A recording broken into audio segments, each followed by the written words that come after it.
This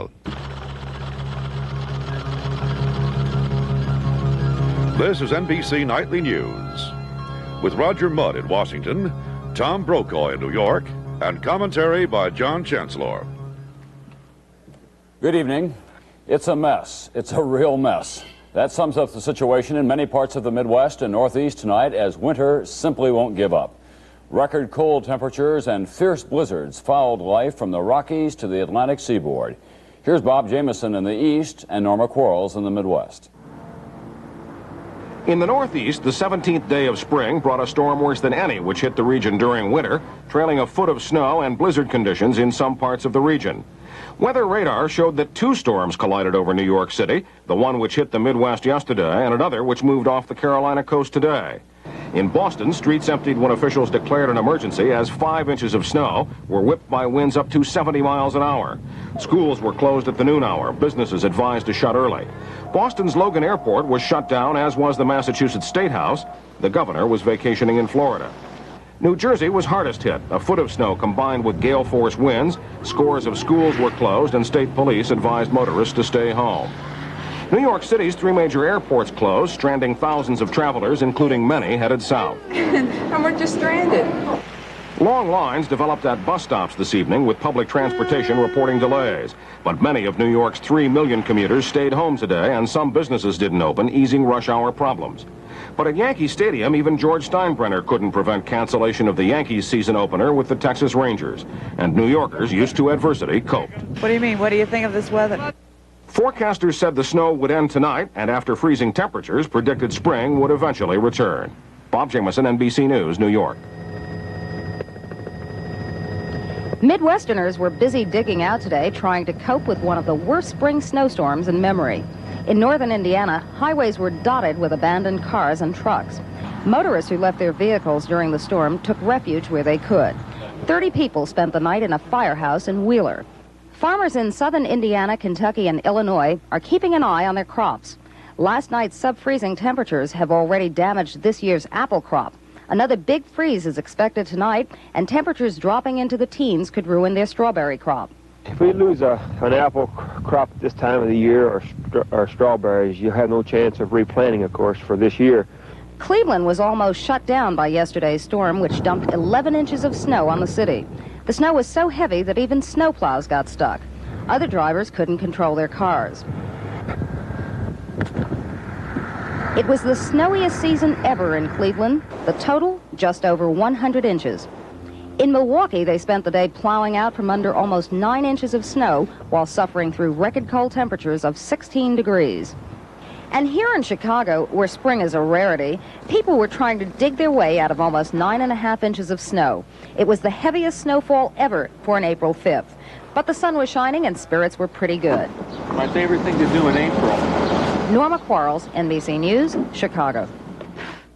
National Weather Service forecasters expect the situation to improve by tomorrow, but that's not good enough for a Madison, Wisconsin lawyer. He's suing a local groundhog, which didn't see its shadow on February 2nd, a sign of an early spring. Roger? Winter almost let go of Washington today. There were heavy winds here, predictions of snow and rain, but conditions were manageable. In some sections of the country, however, life seemed ideal today. Along Farm Road 359 near Hempstead, Texas, about 30 miles from Houston, there were bluebonnets and buttercups and Indian paintbrushes, all photographed by Tom Newcomb of KPRC-TV. Flowers enjoying nearly perfect weather. Temperatures in the low 60s with blue skies and light, thin clouds. And in Los Angeles, life for the baseball fans seemed perfect today. 61 degrees, balloons and shirt sleeves for the opening game between LA and San Francisco. Not only that, 2 home runs in the early innings. The first by Jack Clark of the Giants, and the second by Steve Yeager of the Dodgers. It was beautiful in LA.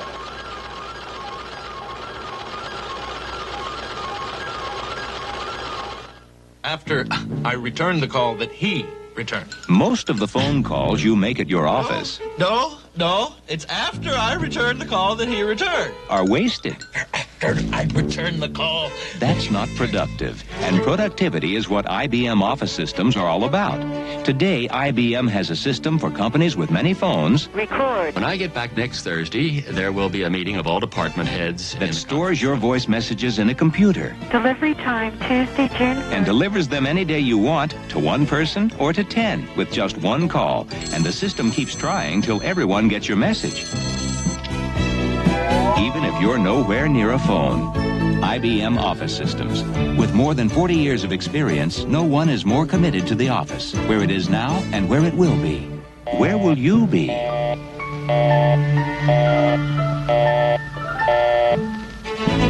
IBM. British Prime Minister Margaret Thatcher refused to resign today, telling her opponents she would press ahead with plans to recapture the Falkland Islands from Argentina. And she denied newspaper reports that the British government knew of Argentina's invasion plans 10 days before the takeover. Here are two reports. Prime Minister Margaret Thatcher called in her reshuffled cabinet, including new Foreign Secretary Francis Pym. She set her political house in order and stepped up economic sanctions against Argentina. No more imports from there, no more exports to Buenos Aires, and a formal request to the common market to do the same. 4 Western European countries have already stopped selling weapons to Argentina. Most members of Parliament agree with national polls in which people support Mrs. Thatcher's quiet British way of dealing with the crisis. But that wasn't good enough for some members of the Labour Party who today demanded her resignation. She herself should be considering an early resignation and allow somebody else. Mrs. Thatcher had been expecting that challenge and brushed it aside. With regard to resignation, no. Now is the time for strength and resolution. In fact, Labour doesn't have the votes to force her out. Diplomatic efforts go on, but so far with no sign of a breakthrough. Here at the Foreign Office, there is deep concern that American eagerness to find a solution may produce a formula which would compromise the British commitment to resist aggression and to regain the Falklands. American sources here say those fears are without foundation. And should diplomacy fail, say those sources, the U.S. is unlikely to wave a red flag at the British fleet. New ships joined that fleet today, including shallow draft assault vessels from ports in southern England. The task force has been practicing war ever since leaving Portsmouth Harbor yesterday. The Royal Navy permitted pictures of flight operations and of combat alerts in what may have been an effort to impress and intimidate the Argentine forces waiting in the South Atlantic. Steve Delaney, NBC News, London. These pictures of the invasion appear in an Argentine magazine coming out tonight. They show British troops at the moment of defeat with their hands above their heads. And they show how the British were held as prisoners by the Argentines the first day after the invasion was over. According to eyewitness accounts, the British fought for 2 hours. When they finally realized they were surrounded and outnumbered, they gave up. These pictures clearly show the humiliation of the British.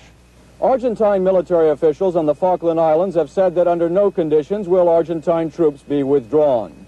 Argentina is continuing to build up its occupation there. It is promising the British citizens that they will enjoy the same freedoms and way of living they had before the occupation. This officer told the press, quote, "We're going to stay here forever, dead or alive." In Buenos Aires, the Minister of Interior, General Americo St. Jean, said Argentina is studying President Reagan's offer to act as an intermediary. But he said Argentina is not willing to make any major concessions. The Argentine government says 4 soldiers have been killed so far in this conflict. Their deaths, as far as this government is concerned, have raised the stakes in the fight for the control of the Falklands. What's important to realize here is that even though the Argentine generals are quick to say that they're prepared for war, many of the Argentine people are not. There's a lot of nationalist fervor here. But many observers feel that when the British fleet is only a few days away, the Argentine people may display a more moderate tone. Robin Lloyd, NBC News, Buenos Aires. It turns out there are 28 Americans on the Falkland Islands. An American official is expected to go to the town of Stanley, where they all live, to check on their condition. Roger?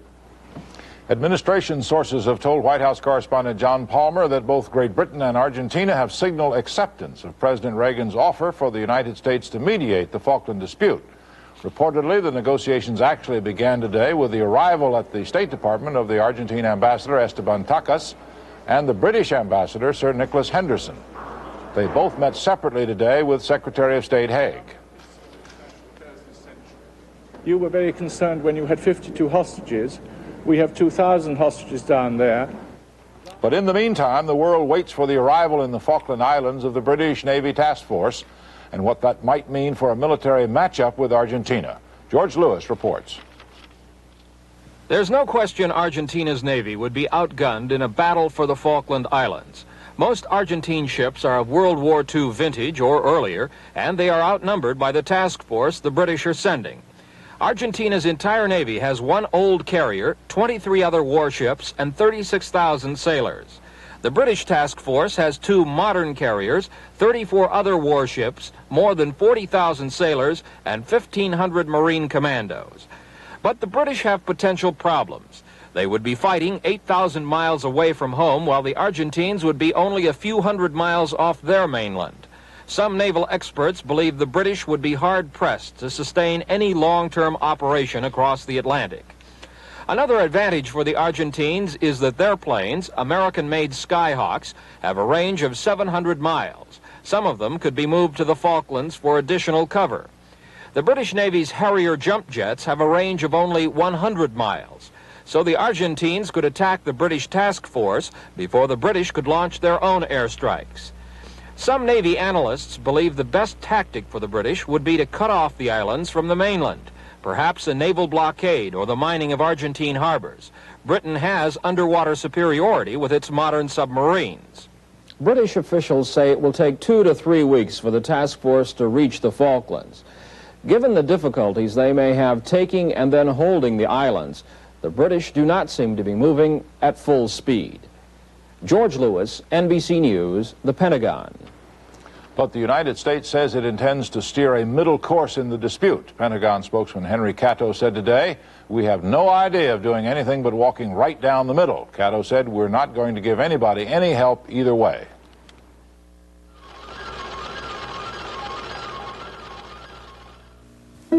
This is the moment. The grain is ripe and ready. This is where Roman meal bread begins.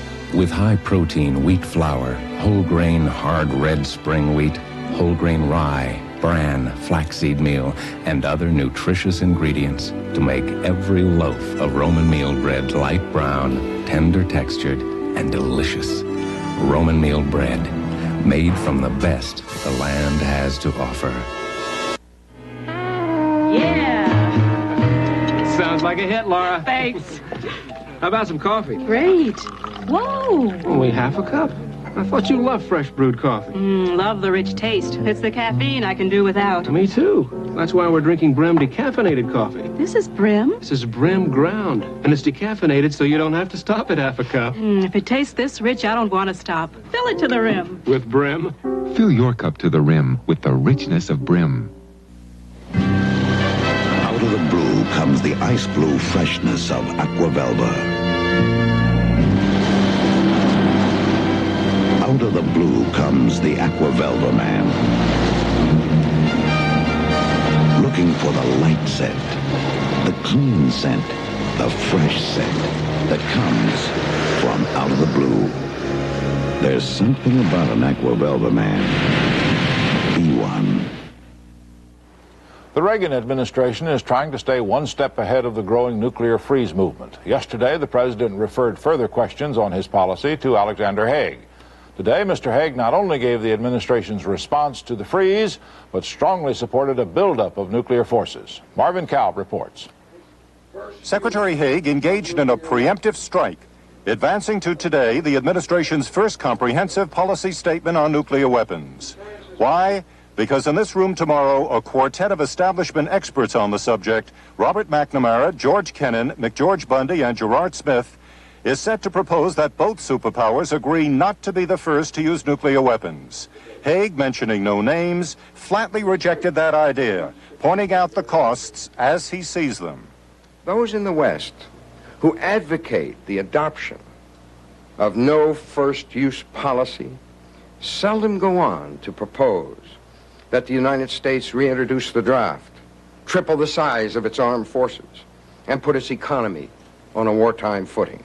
Haig was no more generous to those pushing a variety of proposals to freeze the development and deployment of nuclear weapons. A freeze at current levels would perpetuate an unstable and unequal military balance. It would reward a decade of unilateral Soviet buildup and penalize the United States for a decade of unilateral restraint. On Capitol Hill, proponents of a nuclear freeze intensify their criticism of the Hague position. The inferiority complex running rampant in the Reagan administration is a result of a myopic concentration on nuclear bean counting. Significantly, Hague chose not to echo the president's surprising comment of last week that the Soviet Union has now achieved a definite margin of superiority. The secretary spoke only of a military balance that is now threatened. Marvin Kalb, NBC News, the State Department. Yesterday, House Speaker O'Neill was optimistic about reaching a budget compromise. Today, the Speaker said, pessimistically, he will not consider Social Security revisions unless President Reagan backs off the Kemp-Roth tax cut. Some say O'Neill's pessimism is calculated, that everything is really on track. Tom? Taxes and Social Security are two of the prime targets in this debate on how to control the huge budget deficit. And as John Chancellor tells us in his commentary tonight, that debate ignores a law about deficits already on the books. John? Tom, as you know, the government these days is running huge deficits, spending many billions of dollars more than it's taking in. But what a lot of people don't know is that for the past few years, these deficits have been against the law. There's a law on the books right now, part of Public Law 95-435, which says in full, beginning with fiscal year 1981, the total budget outlays of the federal government shall not exceed its receipts. That law has never been repealed, but since fiscal year 1981, we've had more than $150 billion in deficits, with more on the way. Why? Well, the Congress just decided to ignore that law, which was introduced by Senator Harry Byrd, and there's nothing that can be done about it. You can't sue the Congress. So the balanced budget folks have turned to the Constitution. The Congress is now considering a proposed constitutional amendment which would require a balanced budget. And the idea, if not the details, is being endorsed by one of the biggest deficit builders in history. Yes, I can endorse the concept of that. As a matter of fact, I've talked about it many times, and my belief that it is the answer to uncontrollable government spending. The amendment needs a two-thirds vote in the Congress and Mr. Reagan's signature before it goes to the states. It has some support in the Senate, less in the House, and there'll be a Senate vote next month. But what strikes me as remarkable is that there is a law right now calling for a balanced budget which everybody in Washington, including the president, has simply chosen to ignore. There's more to the federal government than meets the eye. Or is it less? Tom? Abe Fortas died last night of a heart attack. As a Supreme Court justice on the Warren Court, Fortas wrote a number of important decisions expanding civil liberties. He resigned from that court in 1969 after it was disclosed that he was receiving money from a former client. Fortas denied any wrongdoing, and he remained an influential Washington lawyer.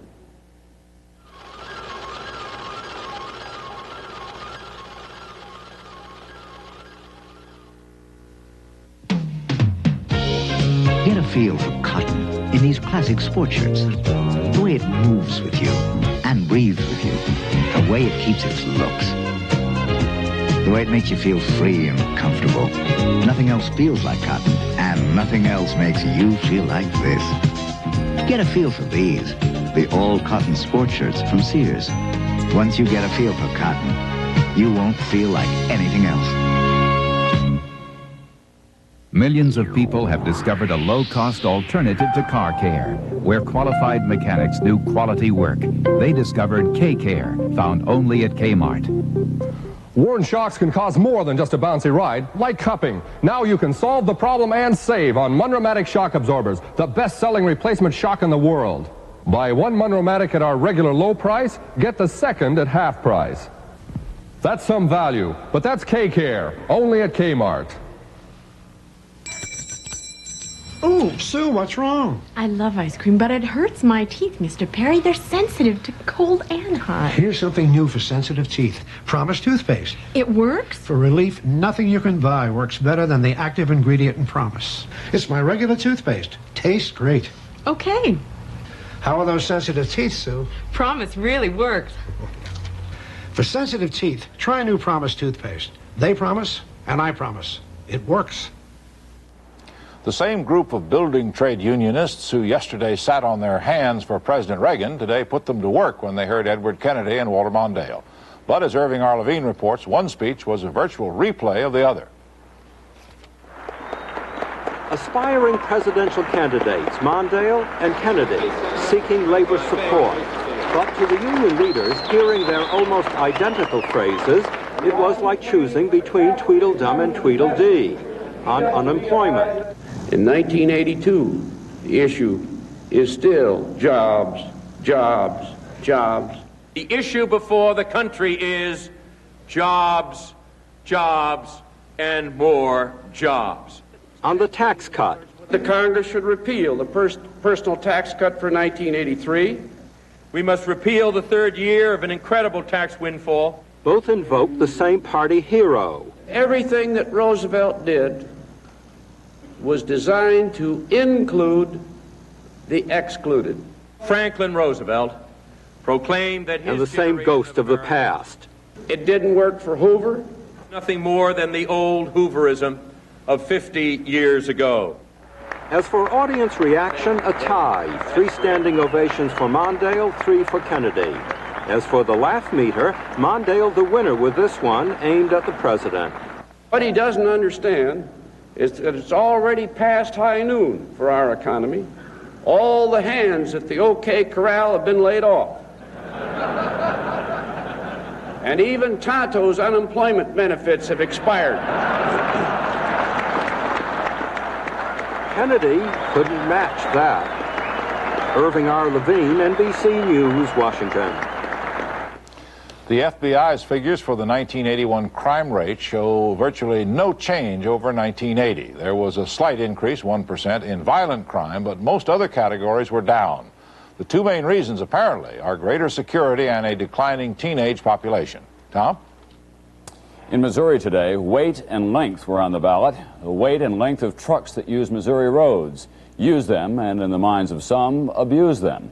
Here's Roger O'Neill. Missouri voters are deciding whether or not to permit longer, heavier trucks to operate on their highways. A citizens group financed largely by the railroads forced Proposition A, the big truck law, onto the ballot after the state legislature said yes to bigger trucks. No, because I think the big trucks have been abusive to our highways. I voted for the proposition. 47 states presently permit trucks weighing up to 80,000 pounds to use their roads, mostly on the interstates.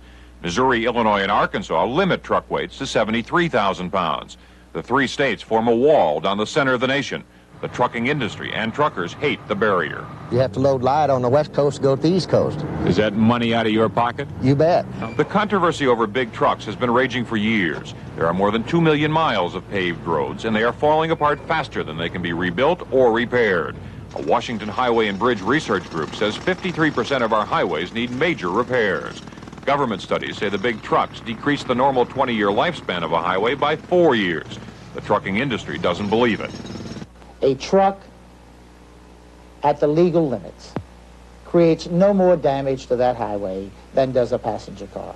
But Missourians against bigger trucks say road damage in their state would double. A 180,000-pound truck, a 5-axle truck, does as much damage as 9,600 cars. We are not against the 80,000-pound truck, but we are saying that if you want that truck in the state of Missouri, then we should probably have a weight distance tax to see that it pays for its fair share of the road damage. An independent survey of voters taken before today's election showed Missouri residents were against bigger, heavier trucks by a 2-to-1 margin. Roger O'Neill, NBC News, Kansas City. El Chichinal volcano in southern Mexico threw ash and steam 6 miles into the air again today, once again keeping rescue crews from the slopes of that mountain. Mexican authorities now are saying that they fear 5,000 people who live there may not be alive. The volcano has been erupting for more than a week. Falling ash has darkened skies, filled the air, and made water supplies undrinkable. 60,000 people are being evacuated from the surrounding countryside. A magazine called Entrepreneur specializes in success stories. It advises readers on how to do well in business. But now the publisher of Entrepreneur, Chase Revell, has filed for bankruptcy, saying the magazine's debts are much greater than its assets. Mr. Revell said the bankruptcy really hurts his credibility.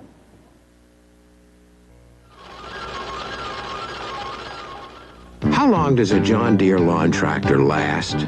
10 or 15 years is not unusual, which means with ordinary use, you could mow a path from New York, across Pennsylvania, through Indiana, Missouri, Kansas, Colorado, Utah, all the way to the West Coast. Imagine mowing clear across America. Just think how many times you could mow your lawn. John Deere, you may pay a little more, but they'll last. Let the good times roll. GMAC has rolled back car and truck financing rates to 12.8% through May 31st. Yes, your participating GM dealer now has the deal you've been waiting for at just 12.8. Get that new GM car or light-duty truck at this low 12.8 rate and save hundreds of dollars. See your GM dealer for qualification details and get GMAC financing at 12.8% and let the good times roll.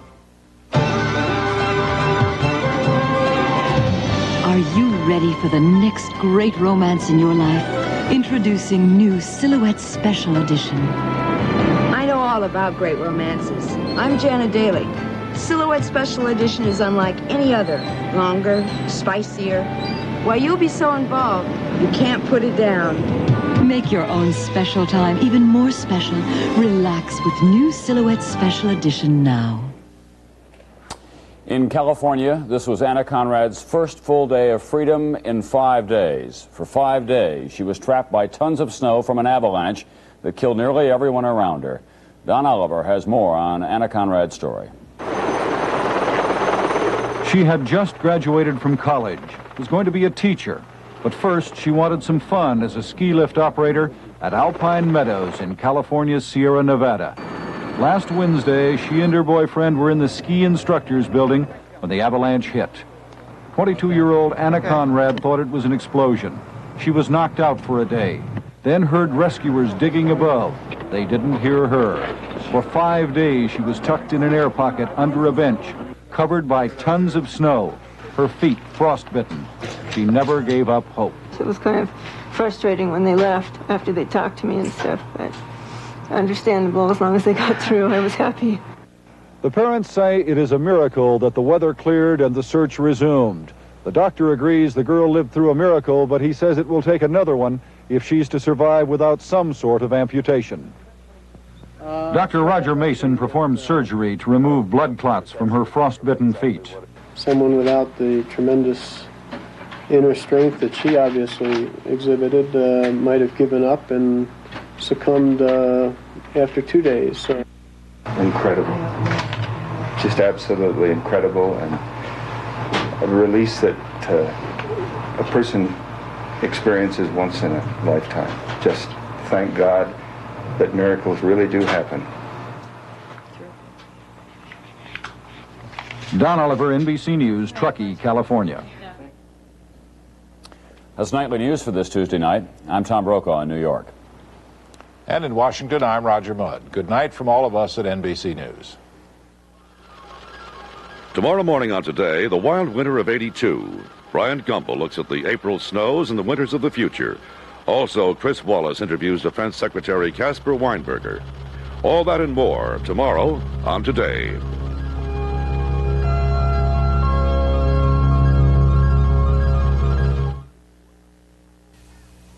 It's a look at the world from a woman's point of view. Yeah. It's the battle of the sexes. But look who's winning. Oh. Don't hurt me. I won't. Sarah Purcell, Lynn Redgrave, Morgan Fairchild, Vic Tayback, and Betty White in a new series from the producer of Real People, The Shape of Things, tonight. Coming up in just a minute on the scene at 6, a tragic accident adds new impetus to the drive for tougher drunk driving penalties. The collapse of a Sumner County bridge draws attention again to the dilapidated condition of scores of bridges in the county. And we'll continue our Unit 4 series on tax preparation services with Part 2 of The Bottom Line. These stories and more news coming up on the scene at 6. The reason for the lines outside the theater, the line inside the theater. There's Cassie. And Richie. Give me the ball, give me the ball, give me the ball, yeah. And Val. Orchestra and balcony. What they want is what you see. And Mike.